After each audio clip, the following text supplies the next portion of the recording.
Hello बच्चों, कैसे हो आप। आज हम कक्षा 4 सामाजिक ज्ञान की वर्कशीट हल करेंगे पाठ खेल खेल में। तो चलिए वर्कशीट हल करते हैं। प्रश्न 1, रिक्त स्थान भरिए। 1975, घोड़ों, 600, पोलो, इंग्लैंड। ये कुछ शब्द दिए गए हैं। हमें सही शब्द को खाली स्थान में भरना है। पहला, क्रिकेट की शुरुआत डैश में हुई थी, तो यहाँ लिखेंगे इंग्लैंड। दूसरा, पहला क्रिकेट वर्ल्ड कप सन डैश में हुआ था, तो इसका उत्तर लिखेंगे 1975।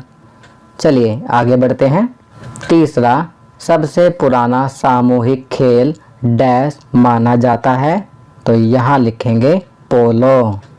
चौथा, पोलो खेल डैश पर बैठकर खेला जाता है, तो यहाँ लिखेंगे घोड़ों। पांचवा, डैश ईसा पूर्व पोलो मैच का वर्णन इतिहास में दर्ज है, तो यहाँ लिखेंगे 600। प्रश्न 2, सही अथवा गलत के निशान लगाइए। पहला, पोलो पानी में भी खेला जाता है, सही।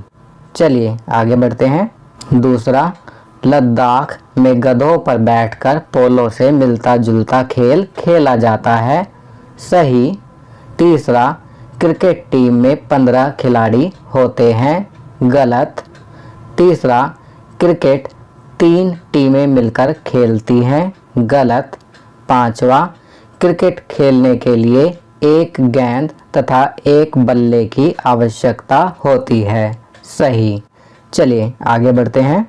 प्रश्न 3, अंतर्राष्ट्रीय स्तर पर क्रिकेट का खेल कितने तरह से खेला जाता है, तो इसका उत्तर लिखेंगे अंतर्राष्ट्रीय स्तर पर क्रिकेट का खेल 3 तरह से खेला जाता है। पहला, टेस्ट मैच। दूसरा, एक दिवसीय मैच। तीसरा, 2020 मैच। आपको बताना चाहूँगा, टेस्ट मैच 5 दिनों के लिए खेला जाता है।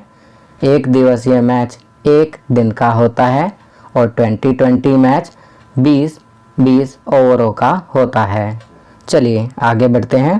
प्रश्न 4, किन्हीं 2 विश्व प्रसिद्ध भारतीय क्रिकेट खिलाड़ियों के नाम लिखिए। तो बच्चों, यहाँ पर आप कोई भी 2 विश्व प्रसिद्ध भारतीय क्रिकेट खिलाड़ियों के नाम लिख सकते हैं।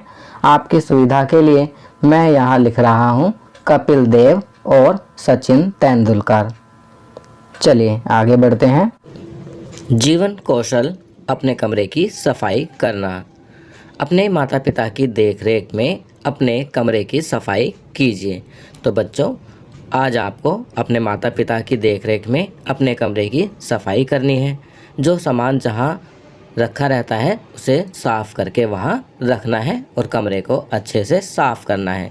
याद रहे, यह सब कार्य आपको अपने माता पिता की देखरेख में करना है। चलिए आगे बढ़ते हैं। संस्कारशाला, छोटी छोटी पर बड़ी बातें। जब आप बात करते हैं तो आप केवल वही दोहरा रहे होते हैं जो आप पहले से जानते हैं, लेकिन अगर आप सुनते हैं तो आप कुछ नया सीख सकते हैं। तो यहाँ पर कहा गया है कि जब हम बात करते हैं तो केवल उन्हीं बातों को दोहरा रहे होते हैं जो हम पहले से जानते हैं, लेकिन अगर हम सुनते हैं तो कुछ नया सीख सकते हैं। इसलिए बोलने से ज़्यादा सुनना ज़रूरी होता है। खाना पीना, अपने आहार में अंकुरित दालें और चना शामिल करें, क्योंकि इनमें प्रोटीन की मात्रा अधिक होती है और प्रोटीन हमें किस में मदद करता है, ग्रोथ में। गतिविधि, अपने परिवार के बड़ों की मदद से घर पर ही अंकुरित सलाद बनाइए। खेल, अपने परिवार के साथ अंताक्षरी खेलें। चलिए आगे बढ़ते हैं। दैनिक दिनचर्या, निम्नलिखित आदतों को अपनी दिनचर्या में शामिल करें। अपने माता पिता का अभिवादन करके अपने दिन की शुरुआत करें। अपने दांतों को दिन में 2 बार ब्रश करें। प्रतिदिन स्नान करें। खूब पानी पिएं और संतुलित आहार लें। अपने चेहरे को छूने से बचें और अपने हाथों को बार बार धोएं। अपना गृह कार्य समय पर पूरा करें। तो बच्चों यहाँ पर कुछ अच्छी आदतें बताई गई हैं जिन्हें आपको अपनी दैनिक दिनचर्या में अवश्य शामिल करना चाहिए। तो बच्चों ये वर्कशीट यहाँ कंप्लीट होती है। अगर ये वीडियो आपको अच्छी लगी तो इसे लाइक एंड शेयर ज़रूर करें। अन्य विषयों पर बने हमारे लेटेस्ट वीडियोस को देखने के लिए चैनल को सब्सक्राइब करना ना भूलें और देखते रहिए हमारा channel knowledge kingdom. Thank you.